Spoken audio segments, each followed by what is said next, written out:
Selamat sore Bapak Ibu Saudara yang terkasih dalam Tuhan. Ya, puji nama Tuhan, pada hari ini kita akan bersama-sama beribadah, khusus dalam ibadah keluarga karena ibadah minggu kelima dan merupakan minggu terakhir di bulan November, juga merupakan awal minggu Advent yang pertama. Ya. Masa-masa menjelang Natal dengan penyalaan lilin Advent. Minggu Advent berarti kita mempersiapkan hati dan diri menyambut Natal, menantikan kedatangan Yesus yang kedua kali. Ada 4 kali minggu Advent, dan pada hari ini minggu Advent pertama yaitu tentang minggu pengharapan. 1 lilin ungu akan menyalakan, saya persilakan, sebagai simbol kita memasuki minggu Advent pertama.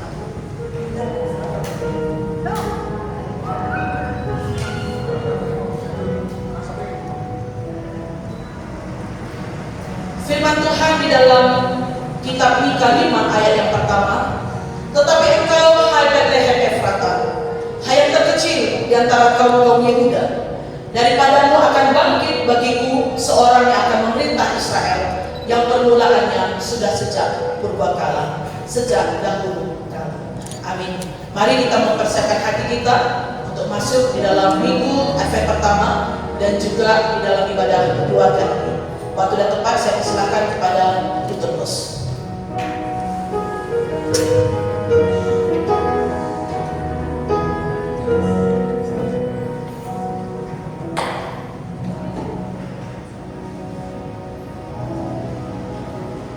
Bapak Ibu jemaat yang dikasihi Tuhan, Shalom, selamat sore.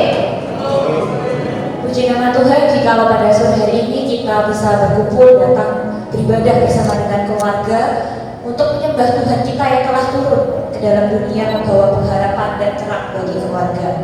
Jemaat dimohon untuk berdiri. Mari kita siapkan hati dan pikiran kita untuk lebih jauh masuk dalam ibadah pada sore hari ini.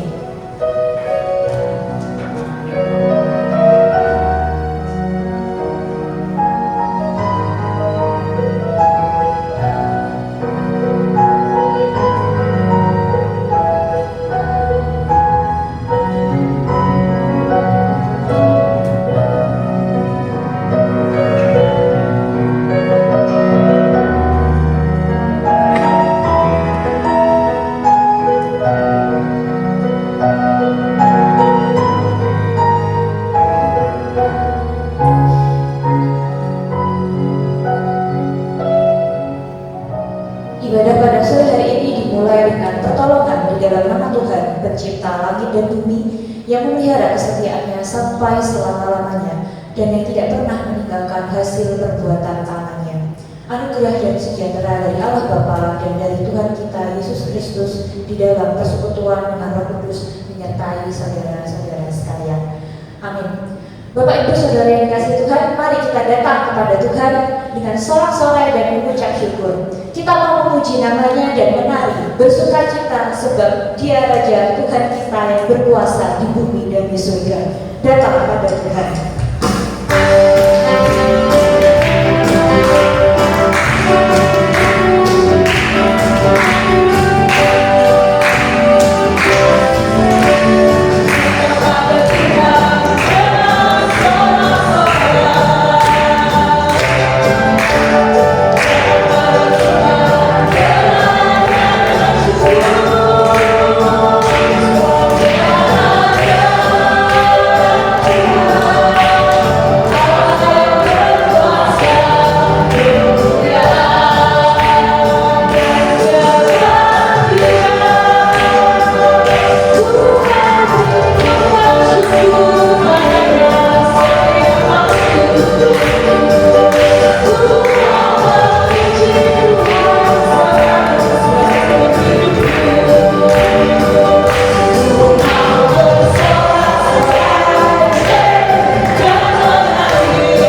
seperti orang perjalanan yang hanya singgah untuk bermalam? Mengapakah engkau seperti orang yang bingung, seperti pahlawan yang tidak sanggup menolong? Tetapi engkau ada di antara kami ya Tuhan, dan namamu diserukan di atas kami. Janganlah tinggalkan kami. Demikianlah pembacaan Yeremia pasal yang ke-14 ayat yang ke-8 sampai ke-9. Jemaat dipersilakan duduk kembali. Bapak Ibu, mari kita datang dengan hati yang terbuka untuk mengakui segala kelemahan dan kegagalan kita di hadapan Tuhan. Lewat pujian Kaulah Harapan, kita mau menyatakan bahwa hanya Tuhan Yesus yang menjadi sumber pengharapan yang sanggup mengampuni dan memulihkan hidup kita. Biarlah setiap bait yang kita nyanyikan menjadi doa dari hati kita untuk rindu dibaharui oleh Tuhan. Kaulah Harapan.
baik itu kepada orang tua, kepada anak, suami, istri, mertua, menantu, saudara, kepada teman, rekan kerja, kepada pelanggan toko kita, atau siapapun yang Tuhan izinkan berinteraksi dengan kita setiap harinya. Tidak hanya itu, kita juga mau mengakui bahwa dosa juga bisa berasal dari pikiran dan niat yang mungkin belum kita wujudkan. Tuhan adalah Maha Tahu dan tiada yang tersembunyi bagi Tuhan.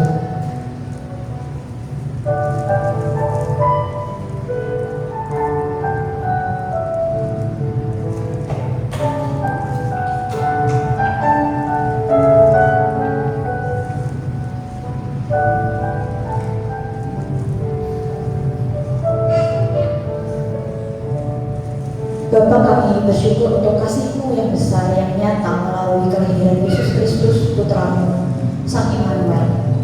Melalui kelahirannya ya Tuhan, Engkau menghadirkan pengharapan bagi dunia, gereja, dan juga bagi keluarga kami. Namun ya Tuhan, hari ini kami mau dengan jujur mengakui segala dosa dan kesalahan kami.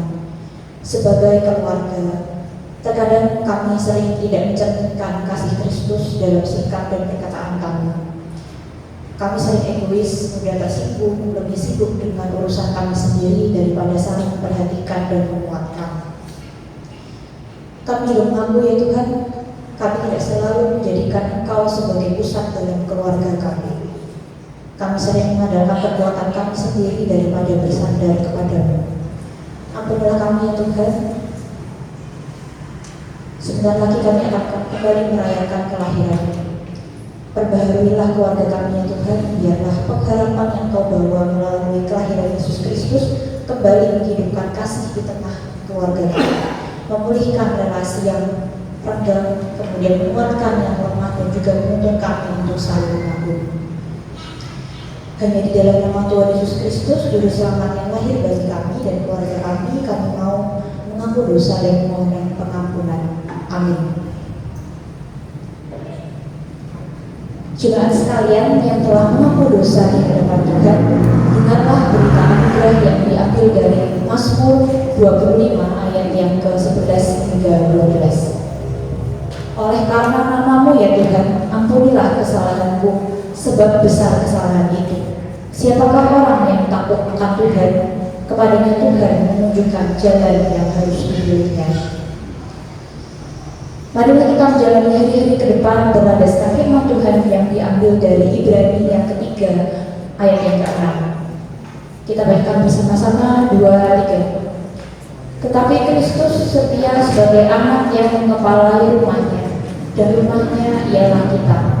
Jika kita sampai kepada akhirnya teguh berpegang pada kepercayaan dan pengharapan yang kita pegang. Bapak Ibu jemaat yang dikasihi Tuhan, pada malam kelahiran Tuhan Yesus, Tuhan menaruh tanda sebuah bintang di langit. Bintang itu menuntun para orang Majus datang untuk menyembah Yesus. Demikian juga hari ini kelahiran Yesus menjadi terang dan pengharapan bagi keluarga kita bahwa Allah masih memimpin, menuntun dan menyertai sepanjang hidup keluarga kita ketika Tuhan Yesus lahir.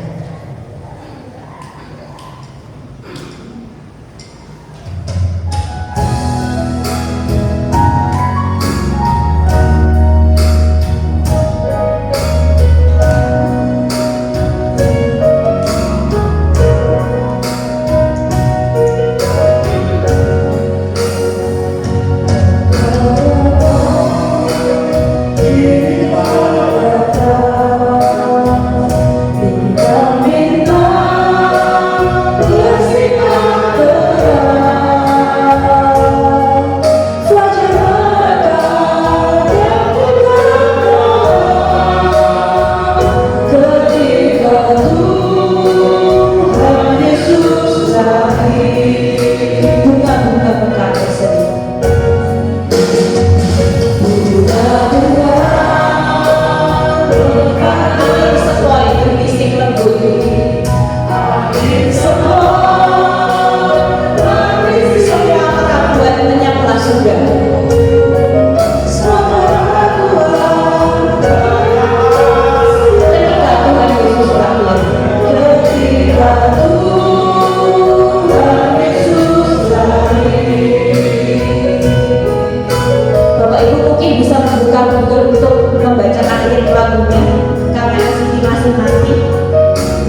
berdiri, kita mau menegaskan kembali iman kita kepada Tuhan seluruh dengan pengakuan iman Rasul yang berbunyi demikian.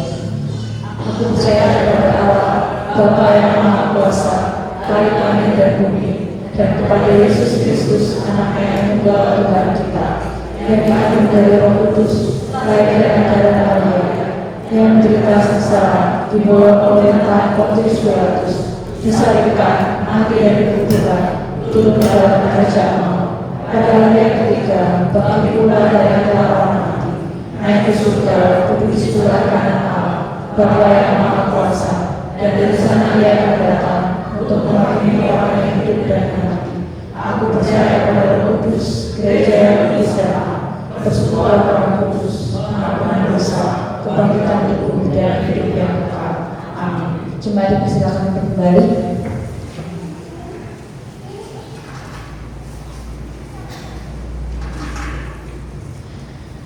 Bapak Ibu, jemaat yang dikasihi oleh Tuhan, walau dunia terus berubah, keadaan tidak menentu dan hidup kadang penuh dengan ketidakpastian, namun kita harus selalu ingat bahwa firman Tuhan dan kasih Tuhan itu tetap sama dalam hidup kita. Ia setia dalam setiap rencananya dan kita boleh menyerahkan hidup sepenuhnya ke dalam tangan Tuhan. Kami bertiga akan mempersembahkan suatu pujian yang judulnya Satu-satunya Pengharapanku. Pujian ini menjadi ungkapan iman sampai detik ini, di mana kami melihat penyertaan yang sempurna dalam keluarga saya dan juga keluarga Jennifer dan Kodi ini, bahwa Tuhan adalah satu-satunya pengharapan kita.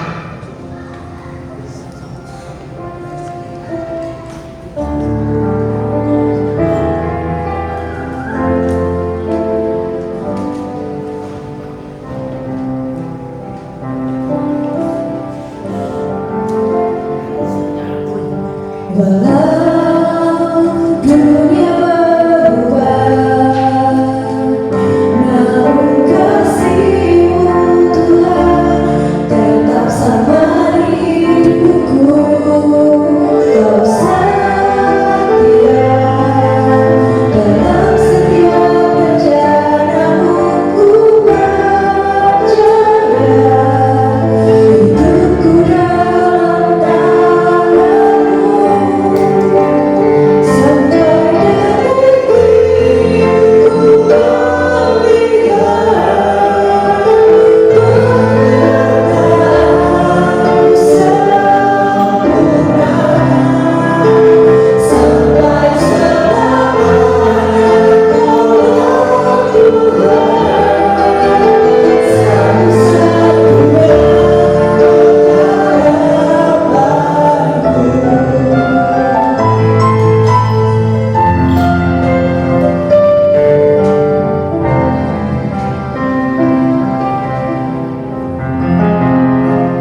Biarlah Tuhan ini bisa menjadi berkat bagi kita semua, bahwa Tuhan adalah satu-satunya pengharapan kita. Selanjutnya, mari kita bersatu dalam doa. Kita mau menaikkan doa syafaat kita. Yang pertama, kita mau bersyukur kepada Tuhan untuk segala berkat dan pemeliharaannya dalam kehidupan kita bersama dengan keluarga. Kemudian kita mau berdoa untuk perjamuan kudus yang akan kita terima minggu depan. Biarlah setiap kita boleh menyiapkan hati untuk menerima perjamuan kudus. Kemudian kita juga akan mendoakan jemaat yang didoakan minggu ini, yaitu keluarga Bapak Li Yausi dan juga keluarga Bapak Anton Sutarto. Dan kita juga mengucap syukur untuk jemaat yang berulang tahun sepanjang minggu kemarin, yaitu Ibu Anita Sirait dan Ibu Ermawati. Mari kita bersatu dalam doa. Bapa kami di dalam surga, kami mengucap syukur untuk segala kebaikan-Mu dalam hidup kami. Terima kasih Tuhan untuk kasih, kebersamaan, dan sukacita yang boleh kami alami di tengah keluarga kami masing-masing. Jika sampai hari ini kami tidak kekurangan, itu semua karena anugerah-Mu. Engkau yang mencukupkan kami ya Tuhan, bahkan seringkali melampaui apa yang kami pikirkan. Tuhan Yesus, di tengah dunia yang penuh tantangan dan ketidakpastian ini, kami boleh melihat bahwa tangan-Mu yang kuat senantiasa menyertai dan memelihara hidup kami. Pada saat ini kami mau berdoa ya Tuhan untuk setiap keluarga, kiranya Engkau terus menjaga, memelihara mereka, memberikan damai sejahtera dan kasih di dalam rumah tangga. Biarlah melalui hidup dan keluarga kami, nama Tuhan senantiasa dimuliakan. Tuhan, kami juga menyerahkan untuk perjamuan kudus minggu depan. Kiranya Engkau memberkati setiap kami, menyiapkan hati kami masing-masing ya Tuhan, sehingga kami boleh menerima perjamuan kudus ini dengan hati yang penuh syukur, dengan iman yang sungguh-sungguh ya Tuhan. Dan melalui perjamuan kudus ini bisa menjadi pembaruan bagi iman kami untuk menguatkan jemaat di tempat ini dan juga mempersatukan keluarga-keluarga kami di dalam Kristus.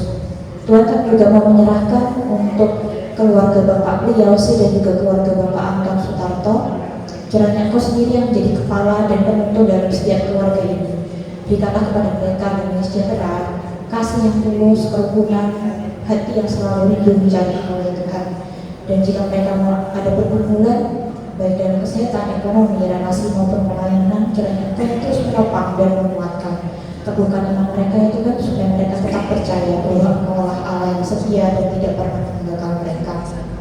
Berdoa juga untuk generasi muda dan anak-anak dalam keluarga ini, kiranya Engkau terus menuntun mereka dalam studi, pekerjaan, pergaulan, dan menolong mereka untuk bertumbuh dalam takut akan Engkau. Terima kasih Bapak, kami juga mau mengucap syukur untuk saudara-saudara kami yang berulang tahun sepanjang minggu ini, yaitu Ibu Anita Sirait dan Ibu Ermawati.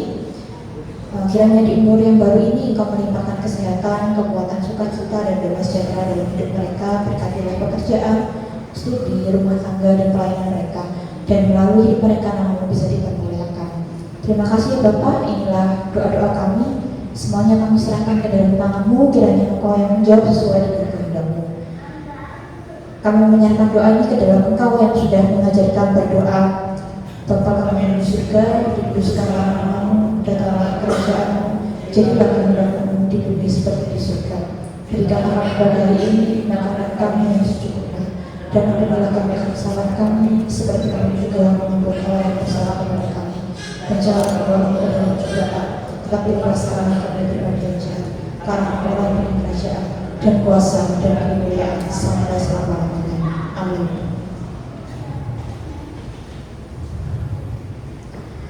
Bapak Ibu yang dikasihi oleh Tuhan, kelahiran Yesus adalah wujud kasih Allah yang menemukan kita dan menyatakan bahwa kita berharga di matanya.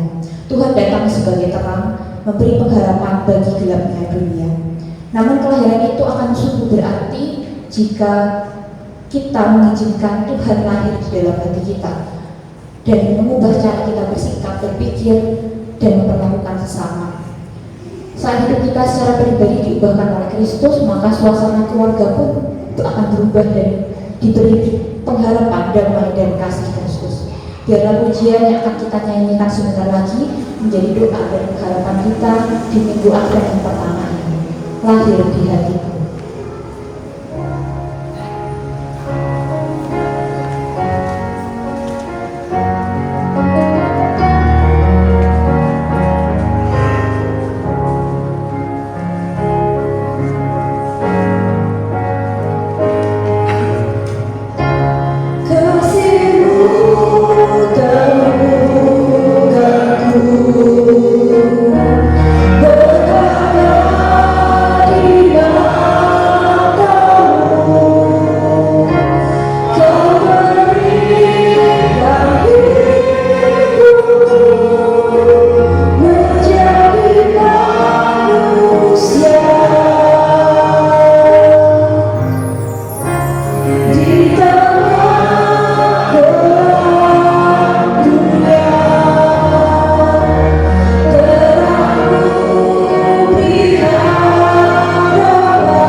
kita berdoa.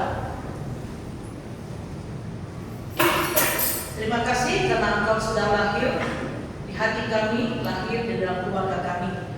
Biarlah firman Tuhan yang sebentar akan kami dengarkan boleh menolong kami bersama dengan keluarga untuk boleh terus menaruh pengharapan kami hanya kepada Engkau, Tuhan Yesus, Juru Selamat kami satu-satunya. Kami serahkan waktu ini ke dalam tangan-Mu, pemberitaan firman Tuhan. Engkau juga urapi hamba-Mu untuk dapat menyampaikannya dan kami boleh mendengarkannya juga dengan baik. Dan kami dapat mengaplikasikannya dalam kehidupan kami pribadi bersama dengan keluarga kami. Terpujilah nama Tuhan, dalam nama Tuhan Yesus kami bersyukur dan kami berdoa. Amin. Selamat sore Bapak Ibu Saudara terkasih dalam Tuhan. Seperti yang saya sudah katakan di awal ibadah tadi, dan kita sudah menyaksikan penyalaan lilin Advent pertama. Sebelum menjelang Natal tanggal 25 Desember itu ada 4 minggu, 4 minggu Advent. Tujuannya adalah untuk mengingatkan kita bahwa hari Natal sudah dekat. Tujuan minggu Advent itu untuk mempersiapkan diri kita dalam merayakan peringatan hari kelahiran Tuhan kita Yesus Kristus. Namun bukan sekedar mengingatkan bahwa Natal sudah dekat, Bapak Ibu. Yang penting itu adalah bagaimana kita memaknai Natal itu sendiri. Kalau ditanya Natal itu apa sih? Natal itu bukan dapat hadiah, bukan makan-makan, waktunya ke gereja, bukan ya. Natal itu punya maknanya dan kita boleh mengalami perjumpaan dengan Tuhan Yesus melalui momen Natal. 4 minggu Advent itu memiliki artinya sendiri-sendiri. Hari ini minggu pertama yaitu tentang pengharapan, lalu minggu kedua tentang kasih, minggu Advent ketiga tanggal 14 Desember nanti itu tentang sukacita, dan minggu Advent keempat tentang damai. Dan karena hari ini berketepatan dengan minggu kelima, tradisi gereja kita mengadakan ibadah keluarga, maka tema yang saya angkat adalah kelahiran Yesus membawa pengharapan di tengah keluarga kita. Mari kita membaca terlebih dahulu teks kitab sucinya. Kita membuka dari Matius pasal yang kedua, ayat 13 sampai ayat yang ke-23.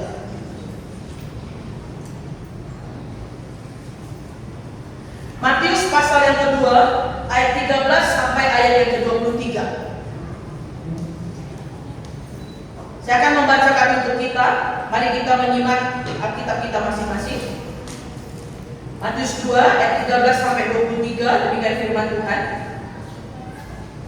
Setelah orang-orang Najis itu berangkat, nampaklah malaikat Tuhan kepada Yusuf dalam mimpi dan berkata, "Bangunlah, ambillah anak itu serta ibunya, larilah ke Mesir dan tinggallah di sana sampai aku berfirman kepadamu, karena Herodes akan mencari anak itu untuk membunuh dia." Maka Yusuf pun bangunlah, diambilnya anak itu serta ibunya malam itu juga, lalu menyingkir ke Mesir dan tinggal di sana hingga Herodes mati. Hal itu terjadi supaya genaplah yang difirmankan Tuhan oleh Nabi, dari Mesir kupanggil anak. Ayat 16, ketika Herodes tahu bahwa ia telah diperdaya oleh orang-orang Majus itu, ia sangat marah. Lalu ia menyuruh membunuh semua anak di Betlehem dan sekitarnya, yaitu anak-anak yang berumur 2 tahun ke bawah, sesuai dengan waktu yang dapat diketahuinya dari orang-orang Majus itu. Dengan demikian genaplah firman yang disampaikan oleh Nabi Yeremia, "Terdengarlah suara di Rama, tangis dan ratap yang amat sedih. Rahel menangisi anak-anaknya dan ia tidak mau dihibur sebab mereka tidak ada lagi." Setelah Herodes mati, nampaklah malaikat Tuhan kepada Yusuf dalam mimpi di Mesir. Katanya, "Bangunlah, ambillah anak itu serta ibunya dan berangkatlah ke tanah Israel, karena mereka yang hendak membunuh anak itu sudah mati." Lalu Yusuf pun bangunlah, diambilnya anak itu serta ibunya dan pergi ke tanah Israel. Tetapi setelah didengarnya bahwa Archelaus menjadi raja di Yudea menggantikan Herodes ayahnya, ia takut ke sana. Karena dinasihati dalam mimpi, pergilah Yusuf ke daerah Galilea. Setibanya di sana, ia tinggal di sebuah kota yang bernama Nazaret. Hal itu terjadi supaya genaplah firman yang disampaikan oleh nabi-nabi bahwa dia akan disebut orang Nazaret. Sekian jauh bacaan Alkitab kita yang akan menjadi bahan perenungan kita pada sore hari ini. Bapak Ibu, tiap rumah tangga, setiap keluarga tentu memiliki pengharapan dalam keluarganya. Saya yakin kita para orang tua berharap anak-anak kita menjadi sukses di masa depan. Anakku ini jadi orang, kan biasanya istilahnya begitu ya. Emang anaknya bukan orang, tapi itu istilah ya.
berarti 2025 kurang 2003 berapa? 22, benar ya? Benar. Saya tahun 2006 waktu masih mahasiswa di SCTA itu pernah pulang waktu Natal. Bukan waktu Natal, tanggal 26 Desember itu saya berangkat dari Terminal Arjosari Malang, naik bus sampai di rumah di Medan itu tanggal berapa? 27. Tanggal 30 Desember. Bayangkan ya. Itu makanya sejak itu saya tidak pernah pulang lagi. Karena busnya rusak. Itu saya sudah ngambil eksekutif itu ya, pikir saya dan amalnya sampai di Seragen itu saya ingat betul itu tengah malam busnya rusak. Waduh, kalau mau diperbaiki ditunggu 1 malam, anakku dia apa? Ada bus yang lain kode-kode iOS-nya tapi itu ekonomi ya. Eksekutif itu sudah sejelek itu Bapak Ibu, ganti ke ekonomi tambah jelek ya. Semua bau-bauan masuk di dalam, bau buah-buahan, bau ayam-ayaman itu semua bukan yang goreng ya, ayam hidup, anak ayam tak aduh ya. Pakai perjalanan saya sampai kalau saya ingat tanggal 30 Desember atau 31 Desember gitu saya sampai di Medan itu ya. Nah pulangnya karena ada apa-apa Natal gitu ya, diusahakan saya pulangnya naik pesawat. Tanggal 9 Januari atau 11 Januari saya lupa itu harus masuk kampus SCTA, sudah harus masuk. Namanya pesawat ya tak ini langsung di hari yang sama saya berangkat begitu. Walaupun sudah ditelepon ya kampus, di sini kemana kok tak pulang ini? Kira saya nggak balik lagi kali ini ya. Itu kisah saya dan sejak itu memang saya nggak pernah pulang. Pulang sekali waktu nenek saya menikah, tapi itu pas Imlek tahun 2015 ya. Jadi selama itu Bapak Ibu saya ngalah-ngalahi Bang Toib. Bang Toib cuma 3 kali Lebaran nggak pulang-pulang ya. Saya sudah 22 kali Natal nggak pulang-pulang ya. Tapi tidak apa-apa ya. Mari kita kembali kepada momen Natal adalah kumpul keluarga. Momen Natal kita juga tahu ya, berbagi-bagi berkat ya. Imlek ada apa Imlek, Natal pun biasanya ada ya, kasih-kasih berkat kepada anak-anak atau membagi-bagi hampers, bingkisan kado apa semuanya lah ya. Akan tetapi Bapak Ibu, di balik semua pemberian-pemberian dan kemeriahan Natal itu, saya percaya terselip satu kata yang tetap kita mohonkan kepada Tuhan, yaitu pengharapan kita, hope kita berharap kepada Tuhan. Kita tidak hanya berharap dapat kado Natal, dapat bingkisan Natal, dapat hampers dan sebagainya. Itu semua akan ya makan ya habis ya, dijajani habis. Tapi tentu kita memiliki satu pengharapan di dalam Tuhan. Karena kalau bukan kepada Tuhan, siapa lagi kita dapat berharap? Kita mau berharap kepada manusia, kepada orang tua kita, kepada anak-anak kita, kepada nenek moyang kita, atau kepada pemerintah. Kita tidak dapat berharap kepada mereka. Kita tidak dapat mengandalkan manusia. Karena apa? Itu semua tidak abadi Bapak Ibu, itu semua fana. Orang tua mengharapkan, oh nanti masa tuaku anak-anakku sukses, anak-anakku yang membiayai hidupku. Mohon maaf ya kalau anak-anaknya jadi orang, ya, mohon maaf. Atau mohon maaf anak-anaknya ternyata sudah meninggal duluan. Kita tidak bisa bergantung kepada manusia. Kita bergantung kepada pemerintah. Kita tahu daerah Sumatera Utara hari ini sedang berduka. Sibolga Tarutung itu kampung papa saya lihat berita kekurangan makanan karena tidak ada bantuan. Mereka sampai menjarah bahkan sempat ramai jadinya karena dikatakan itu bukan bencana nasional, sampai ramai begini. Kita tidak bisa mengharapkan kepada siapa pemerintah. Karena apa? Itu pun tidak kekal.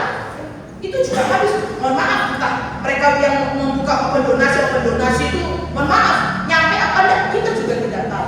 Kita berharap itu kepada Tuhan, kepada Tuhan Yesus yang lahir bagi kita. Nah Bapak Ibu, kalau kita renungkan dari bacaan Matius tadi, kelahiran Yesus memang membawa pengharapan bagi keluarga kita. Tapi kalau kita bandingkan dengan teks tadi, kisah yang dialami oleh keluarga Yusuf, Maria, dan Yesus, dan juga ibu-ibu yang ada di sana pada waktu itu, yang anaknya Baduta bawah 2 tahun, yang semuanya dibunuh oleh karena perintah dari Herodes. Apakah Bapak Ibu tidak melihat ada kekontrasan di sini? Katanya kelahiran Yesus membawa pengharapan bagi keluarga. Ini kok banyak keluarga yang berduka, termasuk keluarga Yesus sendiri. Ya? Orang tuanya Yesus dan Maria itu harus susah juga Bapak Ibu.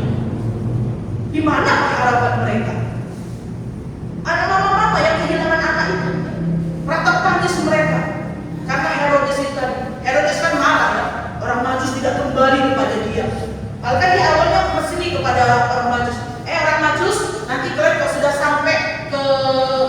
Yesus itu yang lahir itu, pas pulangnya mampir istanaku ya, kasih tahu aku jalannya, supaya aku pun datang menyembah bayi itu, anak itu. Kan gitu perintah dari Herodes itu.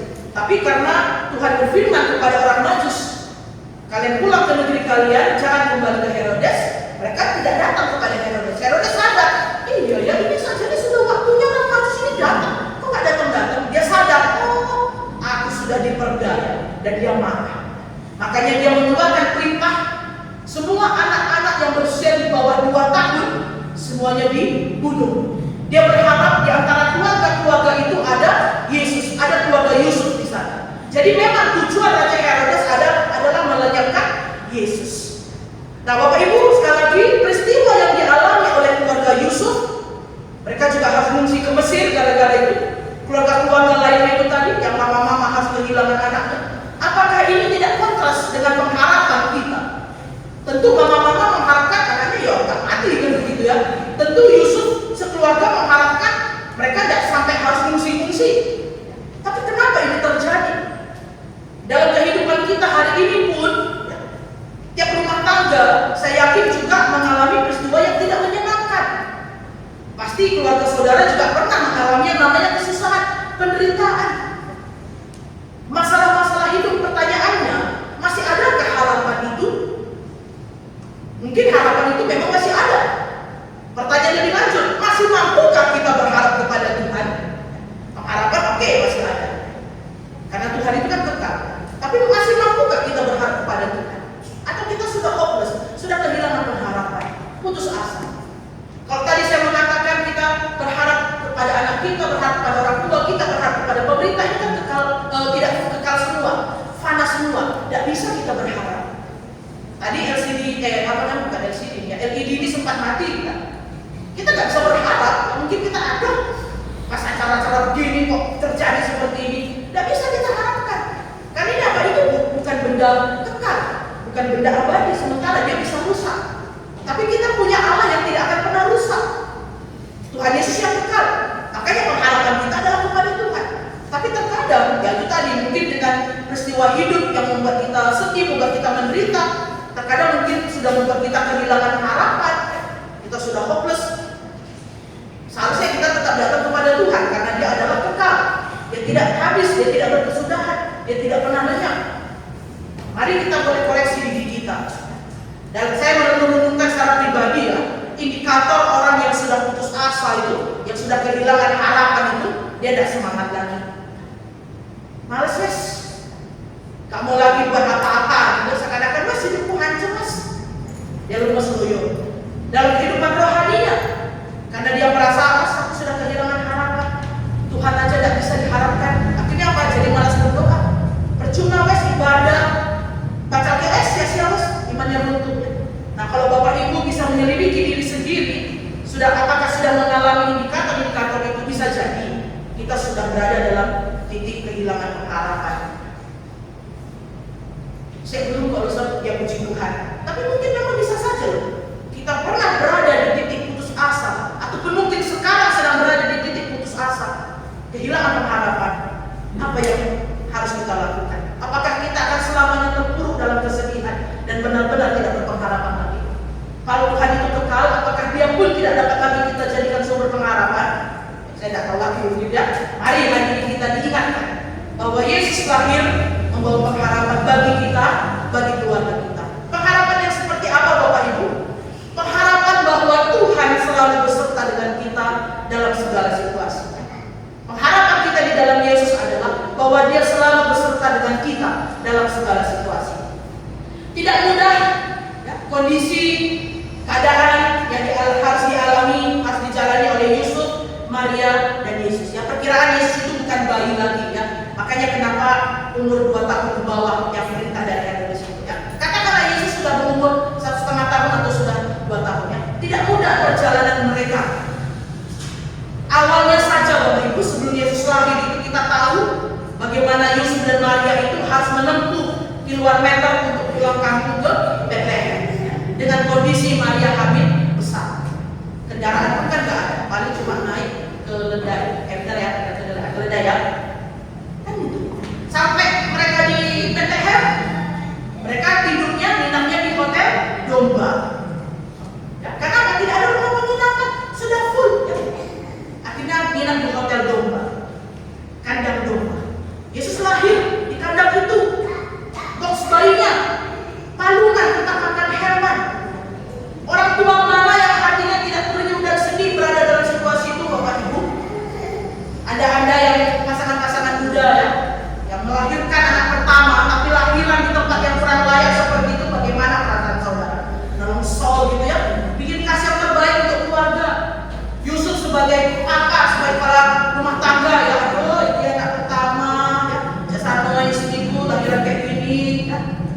Istri pun begitu, aduh, mulai kayak gini, ini anakku ya. Tapi ini fakta, ini situasi yang sedang dialami oleh Yusuf, Maria, Yesus, keluarga itu. Nah, apakah di tengah situasi itu Allah tidak menyertai? Allah senantiasa menyertai. Maka Yusuf, Maria, dan Yesus tetap dapat bersyukur dan bersukacita. Sukacitanya melalui apa?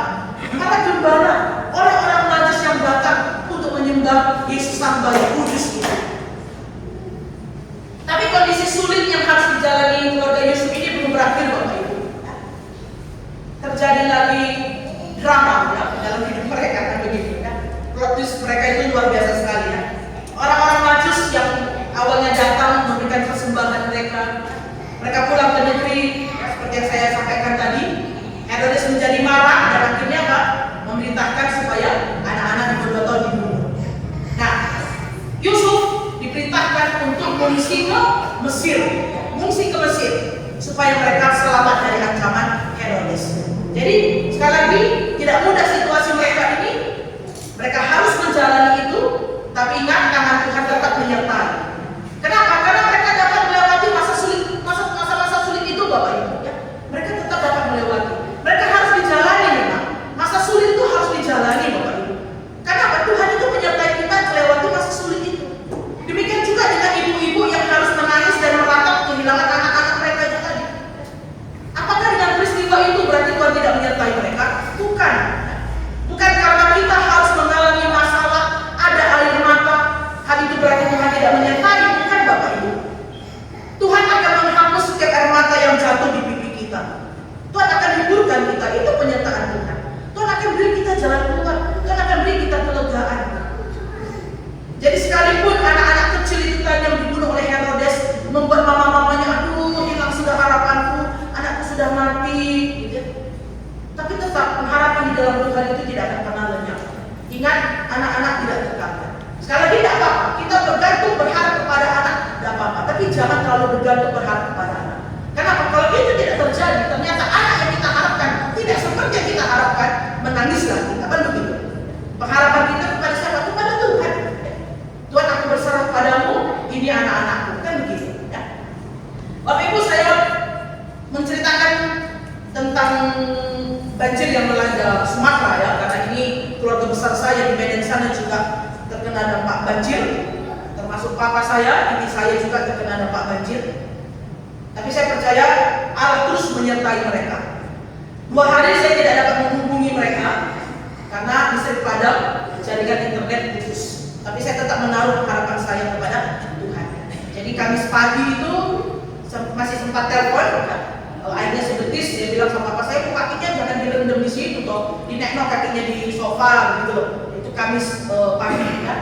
Setelah itu saya tak telepon, sorenya coba menghubungi, nggak bisa wes ya. Jumatnya sepanjang hari nggak bisa. Tak coba telepon sama Tuhan, tolonglah calling dan ringing kan begitu ya kalau di HP ya. Indonesia nya apa itu? Berdiri sama memanggil. Yang calling yang mana? Memanggil ya. Manggil. Kalau berdiri berarti masuk kan gitu ya. Duh, calling. Coba lagi. Sengaja coba lagi. Aduh, masih calling ya. Oh, ini Tuhan. Jujur, khawatir Bapak Ibu ya. Adik saya nggak bisa pulang. Ya, untung masih bisa WA sama dia ya, karena masih ada paketannya itu. Kalau listrik padam ya nggak bisa, kakinya nggak bisa dicas. Ya apa ini Tuhan, ya apa ini Tuhan ya. Meme saya juga di Bandung juga tanya, ya apa sih? Waduh, nggak tahu saya ya. Saya terus berdoa menaruh harapan pada Tuhan. Karena apa? Kok menonton berita Bapak Ibu, banjirnya tinggi, waduh, harus mengungsi, nggak bisa merasa kekurangan makanan. Meme saya itu ada dapat foto gitu kan dari berita-berita itu, dari media sosial itu, orang dievakuasi dari atas atap itu ya. Meme saya ngomong gini lagi, jangan-jangan nanti Opung juga dievakuasi kayak gini ya. Waduh, saya bayangkan, apa saya ngomong dari atap itu ya apa ceritanya gitu. Jujur khawatir Bapak Ibu ya. Tapi saya terus berdoa kepada Tuhan dan saya berharap yang terbaik. Memang benar, kalau kita berpikiran buruk kita tambah stres. Kenapa? Kita tidak tahu kenyataan itu seperti apa. Kenyataan seperti apa. Ya, saya juga tidur ya tidak nyenyak. Saya yakin mama saya juga tidak nyenyak gitu. Nah, besok paginya, hari Sabtu, kemarin pagi berarti jam 6 saya bangun itu sebelum saya kirim renungan-renungan biasa di grup kita itu. Saya coba telepon, berharap ringing, berharapnya begitu. Beneran dong, ringing. Waduh, puji Tuhan. tanyakan sama bapak saya, oh gimana Pak? Ya, ini kan budget tadi, maksudnya budget itu sepi kata, enggak kok sebetis gitu. Terus siapa? Semalaman Jumat sampai pagi ini nggak hujan katanya begitu. Jadi mulai suruh aduh puji Tuhan. Karena apa? Sebelum peristiwa itu terjadi, katanya hujan itu ada yang bilang 36 jam, ada yang bilang 50 jam. Saya tidak tahu sebab ibu intinya itu terus-terusan tidak berhenti hujan-hujan. Tapi ternyata tidak seperti yang saya bayangkan Bapak Ibu yang terjadinya. Bapak saya bilang, iya listriknya apa namanya? Ya iyalah orang namanya banjir gitu ya. Nah di kecamatan lain kan banjirnya itu sepinggang Bapak Ibu, bahkan sedang. Makanya sebegitu parahnya takutnya saya sampai search gitu ya daerah ini gitu, aduh kok ini. Terus saya tanya sama bapak saya, iya itu di kecamatan lain atau di kelurahan lain. Oh ya sudah.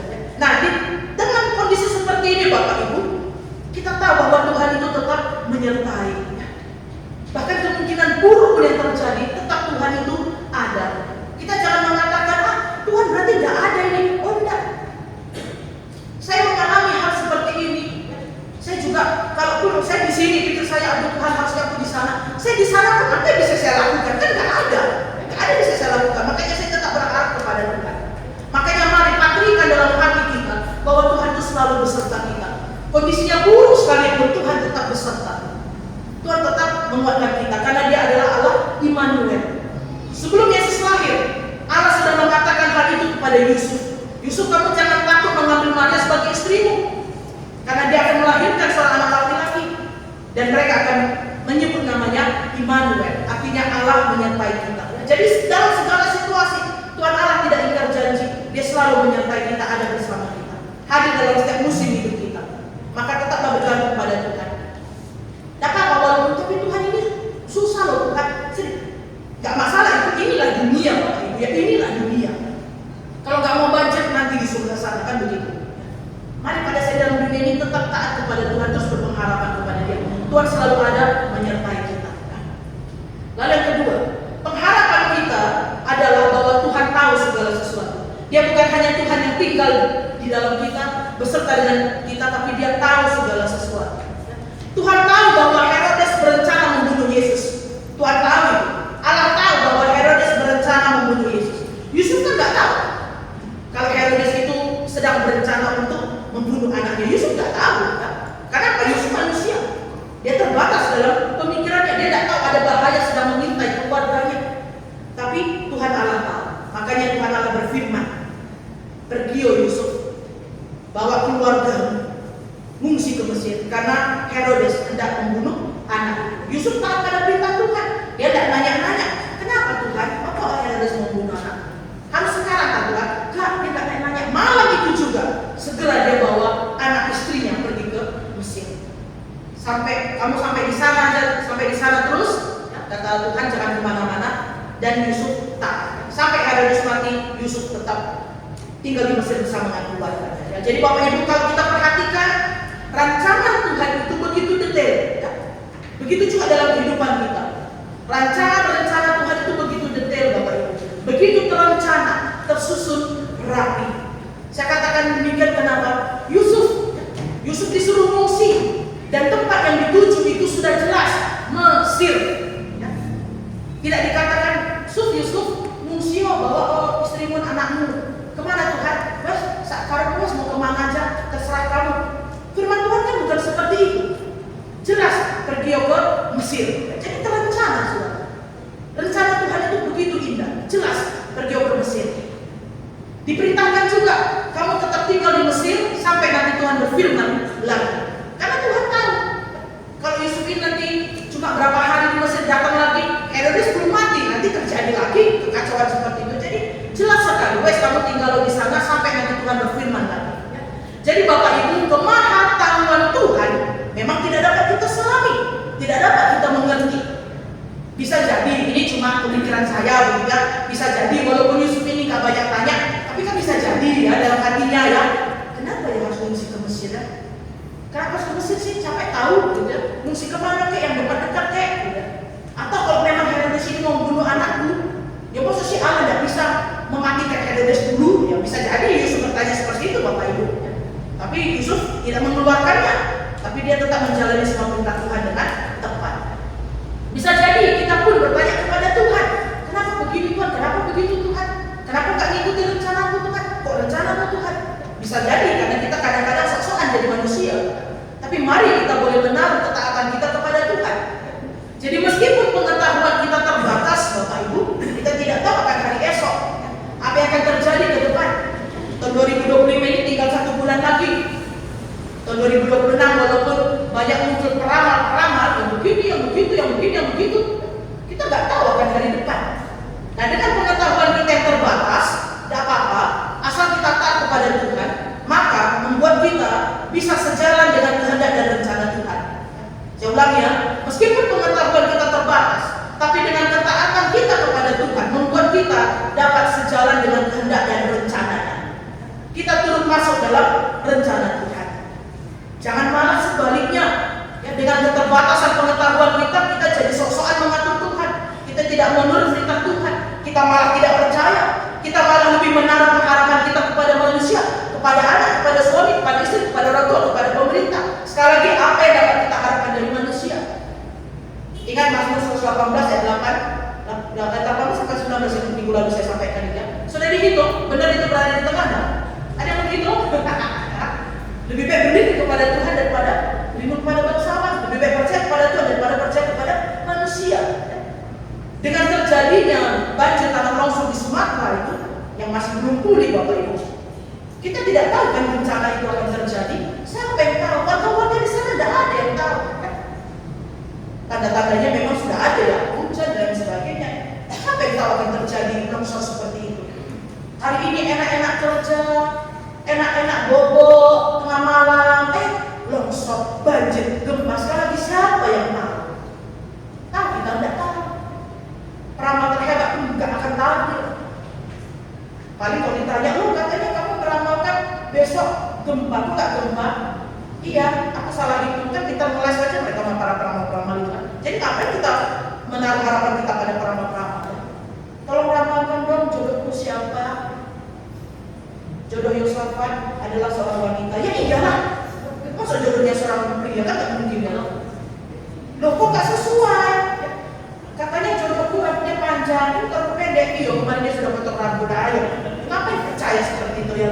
Mari percaya kepada Tuhan. Hari ini kita susun rencana Bapak Ibu. Besok aku mau begini, mau begitu. Ya. Ini mencerahkan baru. Aku mau mengadakan acara begini, acara begitu. Batal karena apa? Karena banjir, misalnya gitu ya. Jadi sekali lagi Bapak Ibu, selama 2 hari saya tidak dapat telepon papa saya. Ya. Dalam kelemahan sebagai manusia, pikiran saya sudah macam-macam. Ya. Seperti yang saya sampaikan tadi ya. Duh, kok serem ini. Kalau ada apa-apa gimana ya Tuhan? Apa yang harus aku lakukan Tuhan? Pasrah sama Tuhan. Kenapa? Kita pun harus siap atas kemungkinan buruk yang mungkin akan terjadi. Tapi tetap percaya itu semua ada dalam pengetahuan Tuhan dan tetap baik dalam setiap kehendaknya. Kalau pikiran saya kan begitu, aduh sudah hadirlah papaku ini, sudah hadirlah adikku ini, kan begitu pikiran saya kan. Aduh nangkring di atas atap lah mereka aja makan gak bisa lah ini kan gitu. Akhirnya membuat saya semakin takut gitu loh. Tapi kan pemikiran saya, pengetahuan saya beda dengan pengetahuan Tuhan. Ternyata apa yang saya pikirkan itu tidak seperti itu Bapak Ibu. Tadi saya juga sudah sempat telepon papa saya ya. Gimana Pak? Sudah mulai surut, sudah mulai bersih-bersih ya. Tidak sepinggang tak? Enggak, seperti semuanya sudah. Tapi yang dilihat itu sepinggang. Ya iya itu kan lain kata papa saya. Tapi itu pemikiran saya sudah tahu. Dengan bencana-bencana seperti ini Bapak Ibu, ataupun persoalan-persoalan yang menimpa keluarga kita, sekali lagi bukan karena Tuhan tidak menyayangi kita, tapi di balik semua permasalahan dan ujian hidup, sebenarnya Tuhan itu hendak menyatakan kebesaran dan keagungannya atas hidup kita. Tuhan itu sedang menyatakan kebesaran dan keagungannya atas hidup kita. Bapak Ibu kalau mengikuti media sosial ya, orang kan seringkali memvideo ya, video-video amatir gitu kan. Wajah besar saya, kan video-video ya. Waktu mau video-video itu nama siapa yang disebut itu? Ya, rumah bapakku longsor, rumah bapakku, begitu kan. Tolonglah Pak Prabowo ya Presiden ya, tolonglah hentikan longsor ini, banjir ini. Nama mereka tuh disebut, bukan kan? Nama siapa yang disebut? Nama siapa? Nama saya. Nama Tuhan ya. Ya Allah, kan begitu pasti kan? Perhatikan aja sudah ya. Ya Tuhan tolong kami ya Tuhan. Kalau dia Kristen, ya Tuhan Yesus,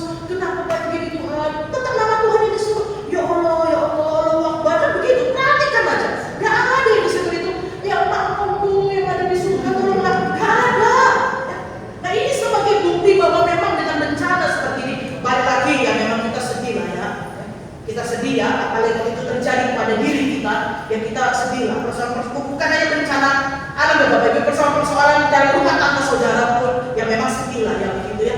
Tapi tetaplah di sini kita melihat kebesaran Tuhan. Itu artinya kita tetap bergantung dan berharap kepada Tuhan. Apapun kenyataan yang terjadi, sekalipun itu tidak sesuai dengan keinginan kita, percaya bahwa kehendak dan rencana Tuhan yang terbaik. Karena sekali lagi kita tidak tahu hari esok. Yang kita tahu Tuhan ada di hari esok. Tuhan yang memegang hari esok. Maka kita serahkan saja hari esok kita kepada Tuhan. Jadi tidak apa-apa ya. Kalau mungkin mau menangis, yang kehilangan anak, kehilangan orang tua, hilanglah harapan. Tidak apa, yang manusiawi. Tapi tetap panggil nama Tuhan. Dia yang tahu. Mungkin hari ini kita tidak mengerti rencana Tuhan, tapi Dia tahu yang terbaik. Minggu yang dalam beberapa hari yang lalu itu ya, sempat ada berita juga atau Bapak Ibu kalau ada masuk dalam grup penangguh GKT atau bermisi ya, ada kabar ya, menantu dan cucunya Bapak Philip Cetro Kusumo itu meninggal. Philip Cetro Kusumo itu saudaranya Bapak Simon Cetro yang punya adik putro ya. Lihat dari apa namanya fotonya itu, menantunya itu foto waktu dia hamil. Fotonya satunya lagi itu foto hasil USG anak. Waduh, ada apa ini? Tanggalnya ternyata dia meninggal waktu anaknya itu mau lahir. Apa yang disebut itu? Apa? Ini bagian kesehatan. Yang preeklamsi apa? Air itu ya. Tahu ya? Kan banyak kejadian seperti itu ya. Saya melihatnya aduh. Langsung dong, saya kan orang kan rodo-rodo kepo juga gitu ya. Langsung dong cari Facebook atau semuanya gitu ya. Ternyata saya melihat mereka menikahnya tahun 2020 ya. Ya saya perkirakan ya mungkin ini anak pertama 2020 menikah, ini pas hamil ya, waduh kok kejadian seperti ini ya. Mungkin mereka keluarga juga masih bersedih dong, masih dong. Suaminya, anak istriku, anakku aja belum sempat tak lihat mukanya kok sudah meninggal, istriku masih muda. Keluarganya, ya bagaimana? Pasti sedih. Anda juga pun mungkin mengalami peristiwa itu pasti sedih. Mungkin kita juga tidak bisa mengatakan apa Tuhan yang baik. Hari ini memang kita tidak bisa tahu apa yang baik. Tapi ke depannya kita tidak tahu. Ya, makanya apapun yang kita alami tetap berpengharapan. Ya. Tuhan tahu yang terbaik. Kok kita mikir sendiri tidak nyampe, begitu loh ya. Apa yang terbaik ya? Kita tidak tahu. Ya. Hanya Tuhan yang tahu. Makanya tetap berpengharapan pada Tuhan. Ya. Lalu yang terakhir, pengharapan kita di dalam Tuhan bahwa Tuhan tetap bekerja, terus bekerja untuk kebaikan kita. Tuhan hadir di tengah-tengah kita, Dia beserta dengan kita. Tuhan tahu segala sesuatu. Dan Tuhan tetap bekerja untuk kebaikan kita. Bapak Ibu, setelah Herodes mati, berarti keadaan sudah aman, dan begitu kira-kira ya. Yusuf dan keluarganya pun sepertinya sudah bisa keluar dari Mesir untuk kembali ke Israel. Firman Tuhan mengatakan hari kepada Yusuf, ya. Yusuf, Herodes sudah mati, sekarang bawa keluargamu, anakmu, istrimu kembali ke tanah Israel. Akan tetapi di tengah Yusuf membawa anak istrinya ke tanah Israel, yang mendengar kabar Archelaus, anak Herodes, menjadi raja di Yudea menggantikan ayahnya. Waduh, ini tahtanya turun ke anaknya. Yusuf jadi takut. Ya. Dia mengingat dulu bagaimana Herodes itu sempat membunuh anaknya, membinasakan keluarganya. Jangan-jangan sekarang Archelaus, anaknya Herodes ini juga mau menghancurkan keluargaku. Ya. Dia takut. Tuhan, aku takut. Ya. Gimana ini? Tuhan tahu ketakutan dan kekhawatiran Yusuf. Maka Tuhan izinkan Yusuf untuk membawa keluarganya ke tanah Galilea. Harusnya ke Israel, ke Yerusalem. Apa-apa wes, dibelokkan. Ya. Kamu pergi ke daerah Galilea di kota Nazaret. Dan disitulah Yesus tumbuh besar. Makanya dikatakan bahwa Yesus itu aslinya dari Nazaret. Saja ini dia lahirnya ke Galilea. Tapi karena dia tumbuh besar di Nazaret, makanya dikatakan Yesus itu orang Nazaret. Nah, Bapak Ibu, dari perjalanan keluarga Yusuf ini, ya, sekali lagi kita bisa melihat awalnya dia mengungsi ke Mesir, terus habis itu dia harus pulang ke Yerusalem, tapi ternyata Archelaus jadi raja. Yusuf pun takut. Tuhan ubah situasinya, Tuhan ubah arahnya, ya, diarahkan kepada Nazaret. Dari semua perjalanan ini, saya menyimpulkan bahwa Tuhan selalu bekerja dan tetap bekerja untuk kebaikan Yusuf, Maria, dan Yesus. Tuhan juga tidak apa-apa Yusuf tetap ke Israel, tak lindungi begitu ya. Tuhan tahu ketakutan dan kekhawatiran Yusuf. Akhirnya Tuhan arahkan dia. Okelah, kamu ke Nazaret saja ya. Dan di sini kita bisa melihat bahwa Tuhan tetap bekerja. Tuhan tidak akan tinggalkan kita begitu saja. Wes, kita sudah selesai loh. sekarang urusanmu dewe gitu ya.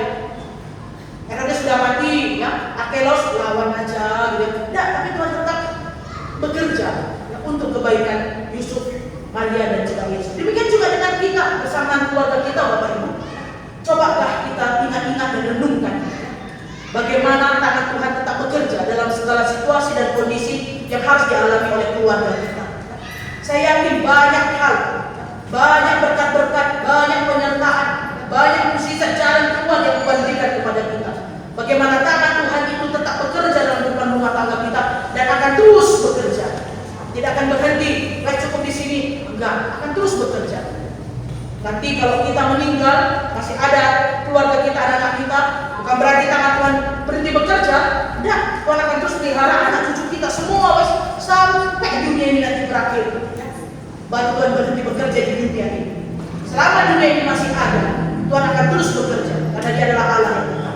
Sekali lagi, memang peristiwa yang kurang menyenangkan itu yang mewarnai kehidupan kita. Terkadang membuat kita, Tuhan, ya apa ini, gitu ya. Tapi mari kita tetap melihat bahwa Tuhan tetap bekerja untuk kebaikan kita. Ya, firman Tuhan dalam Roma 8 ayat 28 bahwa Allah turut bekerja dalam segala sesuatu untuk mendatangkan kebaikan bagi kita yang mengasihi Dia. Kembali saya mencontohkan ya, apa yang saya alami dengan keluarga saya oleh karena banjir itu. Baru kali ini Bapak Ibu seheboh itu wilayah Medan itu. Dulu saya zaman kecil ini, Papa saya kan tinggal di rumah nenek saya, rumah umi saya di Medan. Ya. Saya dulu kan tinggalnya di Kabanjai, jadi di kabupaten. Memang sikap saya dulu itu kalau hujan-hujan deras, ya banjir tapi semata kaki, ya biasa lah kayak di sini juga banjir kok hujan deras gitu ya. Tapi sekarang sedahsyat itu baru kali ini terjadi. Ya. Seakan-akan Medan itu dikepung oleh banjir ya, karena luapan sungai Deli itu.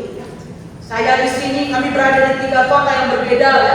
Saya sama saya di sini, Meme dan keluarga di Bandung, papa dan diri saya di Medan. Sekali lagi kekhawatiran itu pasti ada, tapi Tuhan juga tetap bekerja dalam kasih-Nya. Tuhan tetap bekerja dalam kasih-Nya. Saya mau menyaksikan semua hal buruk yang ada di pikiran saya itu tidak terjadi. Malahan saya minta ampun kepada Tuhan. Minta ampunnya apa? Ampuni aku Tuhan karena aku sudah terlalu jauh berpikirnya. Saya minta ampun kepada Tuhan. Saya sampai sakit kepala saya benar khawatir lah. Dibilang gak khawatir gak mungkin ya toh. Tapi kalau kita sampai khawatir terlalu berlebihan, pikirannya itu terlalu jauh Bapak Ibu. Kalau memikirkan yang aduh nanti begini, begitu, yang begini, yang begitu. Ketika semua di luar pikiran saya yang buruk itu, saya justru minta ampun kepada Tuhan. Ampuni aku Tuhan, karena aku sudah terlalu jauh berpikirnya. Demikian juga mungkin saudara-saudara pernah mengalami.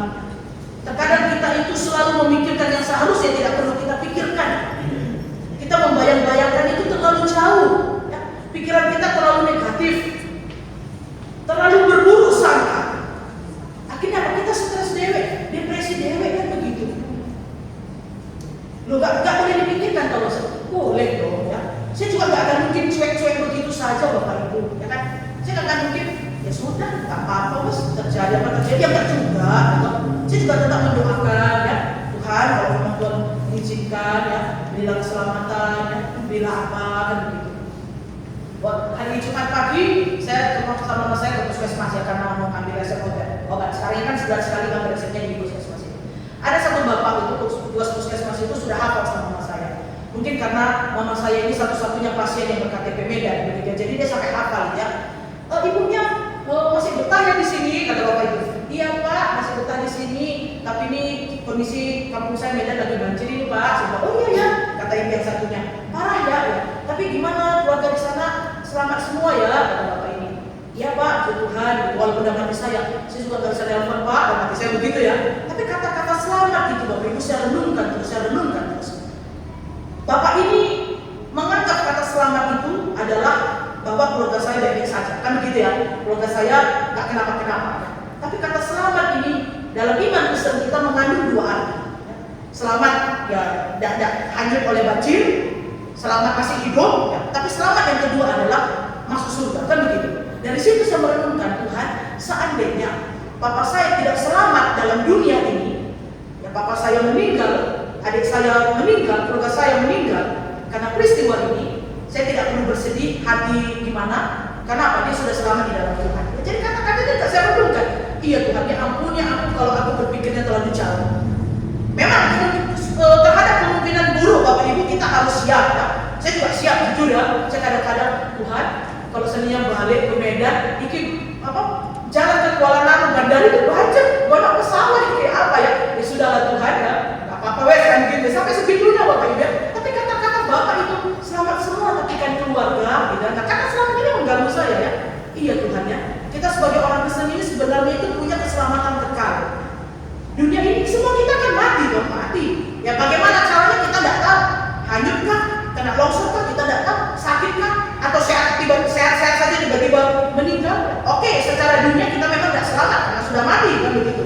Tapi dalam Yesus kita kan selamat.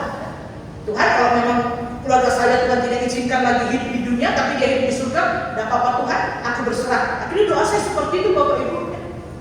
Jadi ketika saya sudah berhasil telepon papa saya, jujur saya minta ampun sama Tuhan. Ampun ya Tuhan, aku sudah berpikirnya itu terlalu jauh, terlalu buruk aku memikirkannya.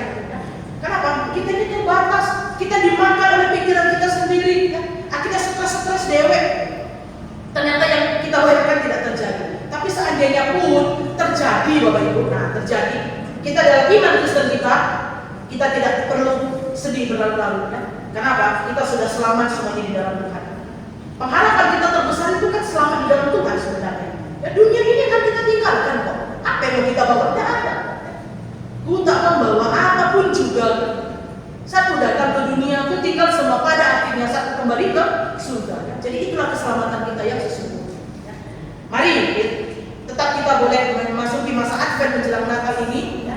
Selama Tuhan masih izinkan kita hidup di tengah-tengah keluarga kita di dunia ini, hadirkan Yesus di tengah keluarga kita.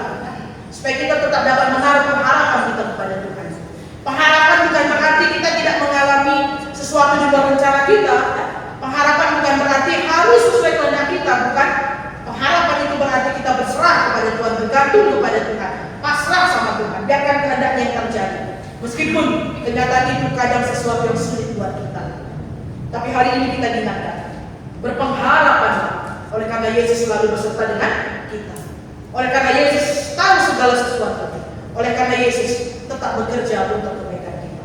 Kiranya Tuhan boleh menolong kita semuanya. Mari kita berdoa. Saya mengundang masing-masing kita untuk berdoa untuk diri kita dan juga untuk keluarga kita. Kita bawa ke dalam tangan Tuhan. Kita berpengharapan ke dalam tangan Tuhan. Kita undang, kita terus hadirkan Yesus dalam rumah tangga. Supaya dia selalu ada menyertai kita. Dia tahu segala sesuatu dan dia terus bekerja untuk kebaikan kita. Apapun yang boleh terjadi, yang Tuhan izinkan terjadi dalam rumah tangga kita dan keluarga kita tahu itu semua ada dalam pimpinan Tuhan. Maka tetaplah berserah, tetaplah berpengharapan kepada Tuhan. Silakan kita berdoa terlebih dahulu untuk diri kita dan juga keluarga kita.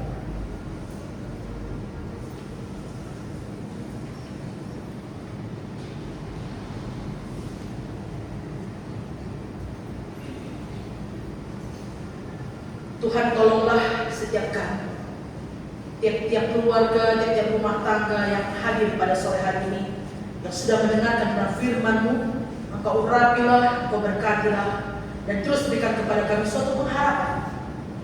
Dan kami tetap menghadirkan, dan terus menghadirkan Yesus di tengah-tengah keluarga kami. Segala harapan, segala impian menjadi doa kami tetap berserah kepada-Mu ya Tuhan. Yang terbaik, menurut firman Tuhan, menurut kehendak-Mu terjadilah dalam rumah tangga kami. Sekalipun mungkin kami harus mengalami banyak hal, banyak peristiwa, banyak kejadian dalam perjalanan rumah tangga kami, tapi kami tetap mau taat kepada Tuhan saja. Hadirlah selalu di tengah keluarga kami Tuhan.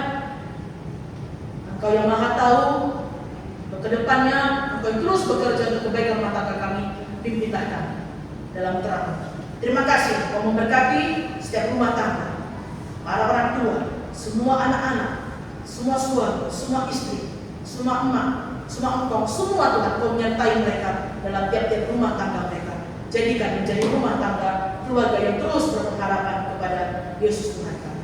Terima kasih firman-Mu, kami bersyukur dan kami berdoa dalam nama Tuhan Yesus Juru Selamat kami. Amin. Terima kasih. kasih. Saya kembalikan.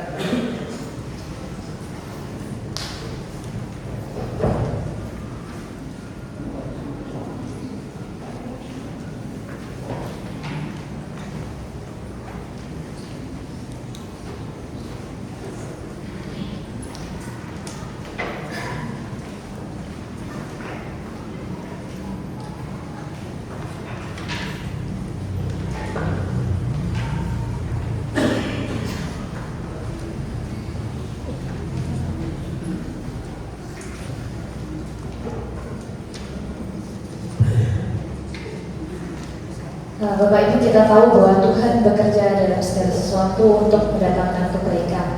Ada banyak sekali kebaikan dan berkat Tuhan dalam hidup kita. Sebagai bentuk ucapan syukur atas kebaikan Tuhan, mari kita berikan persembahan yang terbaik untuk Tuhan sampai memujikan pujian Allah itu.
Pada salah satu penatua dipersilakan untuk membacakan warta jemaat.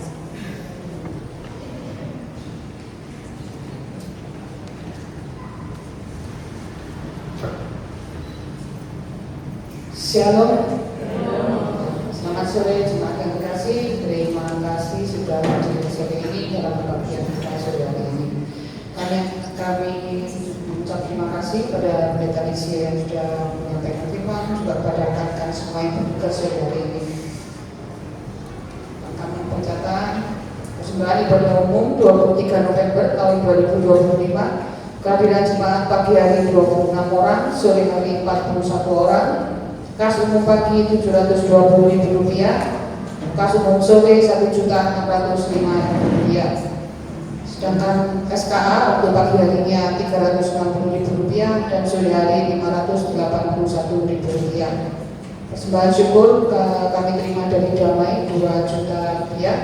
Persembahan Natal dari MN 23112025A Rp25.000, NN 23112025B Rp50.000 dan dari Yosua Rp200.000. Terima kasih untuk persembahan yang boleh kami terima. Tuhan memberkati.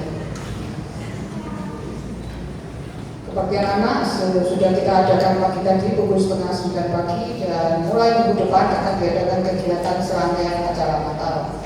Kami tetap mohon dukungan dari orang tua agar anak-anaknya dapat mengikuti sekolah minggu dengan giat, supaya mulai dari kecil anak-anak mengenal Tuhan dan hidup takut akan Tuhan. Persekutuan doa malam Kamis 4 Desember pukul 18 mengundang kehadiran jemaat untuk melayani sebagai berdoa syafaat. Persekutuan Pajak Pemuda hari Sabtu 6 Desember pukul 17.30 dengan tema Timotius menjadi teladan dalam kesetiaan. Mengundang kehadiran semua kaum remaja pemuda dan dukungan dari orang tua agar anak-anak remaja kita dapat bertumbuh dalam iman mereka. Persekutuan penutupan Komisi Pria dan Wanita akan diadakan hari Rabu 10 Desember pukul 17.30. Kita awali dengan makan malam bersama. Kami mengundang kehadiran semua kaum pria dan kaum wanita untuk bersekutu bersama, dan bagi yang bersedia boleh membawa masakan untuk kita nikmati bersama dalam acara perjamuan kasih tersebut. Minggu depan tanggal 7 Desember kita akan menerima kembali sakramen perjamuan kudus baik pada pagi maupun pada sore. Mohon kepada setiap jemaat yang telah memenuhi persyaratan mengikuti perjamuan kudus dapat mempersiapkan diri dalam menerima roti dan anggur perjamuan. Amplop khusus persembahan Natal sudah kami sediakan. Mari kita mempersiapkan diri hati kita dalam memberikan persembahan syukur kita untuk Natal tahun ini. Dan latihan paduan suara untuk persiapan Natal diadakan pukul 6:30 ya, karena sebentar lagi kita masih akan makan bersama. Mohon kehadiran semua anggota paduan suara. Hari Senin sampai Jumat, yaitu tanggal 1 sampai 5 Desember, Laos Indonesia tidak ada di tempat karena mengambil cuti ke luar kota.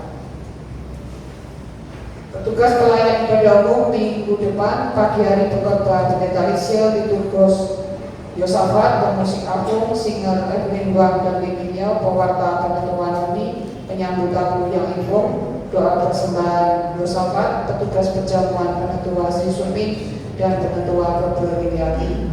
Sore harinya pengkhotbah Pendeta Lisiel, liturgos Cynthia, pemusik apung, singer Wahyu Wijaya dan Hani, pewarta penentua Jusya, penyambut tamu Bapak dan Ibu Kandri, doa persembahan Hani, petugas perjamuan penetua Junaidi dan penetua Jusya.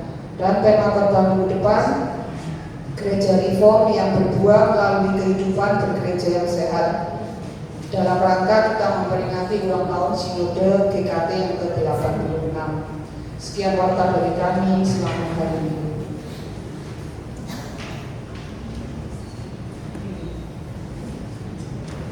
Terima kasih kepada penentuan yang sudah membacakan warta. Saya ajak jemaat untuk bangkit berdiri. Kita akan menunjukkan doksologi dan doa berkat akan dipimpin oleh Pendeta Alicia dan nanti akan diakhiri dengan adonisme doksologi. Yeah.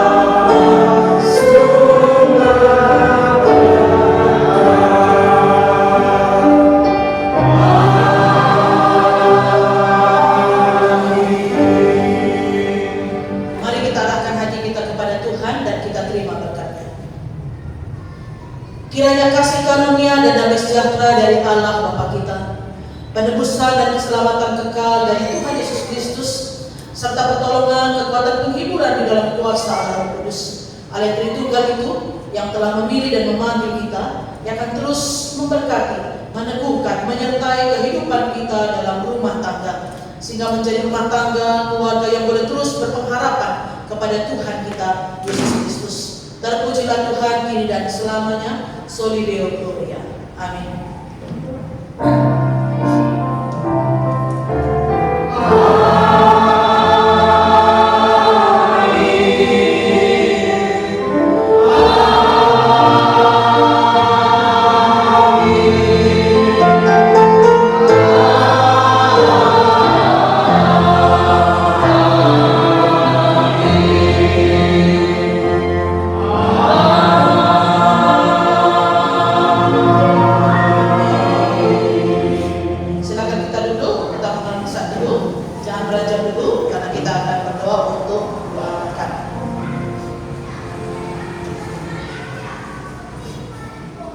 Terima kasih untuk rekan yang sudah membawa makanan dan minuman yang untuk dapat kita nikmati bersama ucapan kasih.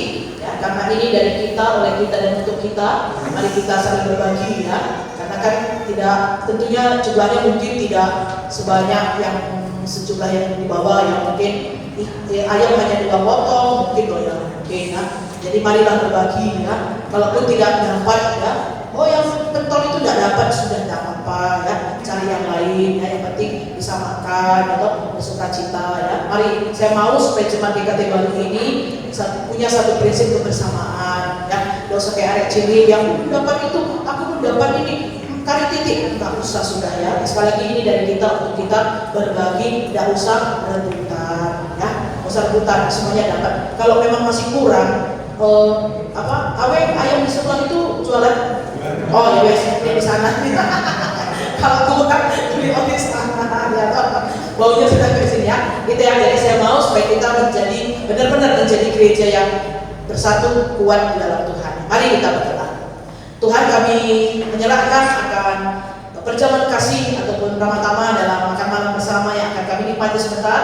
Kiranya Tuhan juga boleh menyucikan, menguduskan makanan minuman ini menjadi kesehatan, kekuatan dari tubuh kami, dan biarlah kami sendiri pun sebagai jemaat Tuhan boleh semakin akrab, boleh semakin mengenal satu dengan yang lainnya dalam kehidupan kami bergereja. Sekali lagi terima kasih, kami sambut berkat-Mu, dan Tuhan juga boleh memberkati setiap tangan-tangan yang sudah menyediakannya, yang sudah memasakkannya untuk kami. Terima kasih Tuhan, kami sambut berkat Tuhan dengan ucapan syukur. Di dalam nama Tuhan Yesus kami bersyukur dan berdoa. Amin. Terima kasih Tuhan.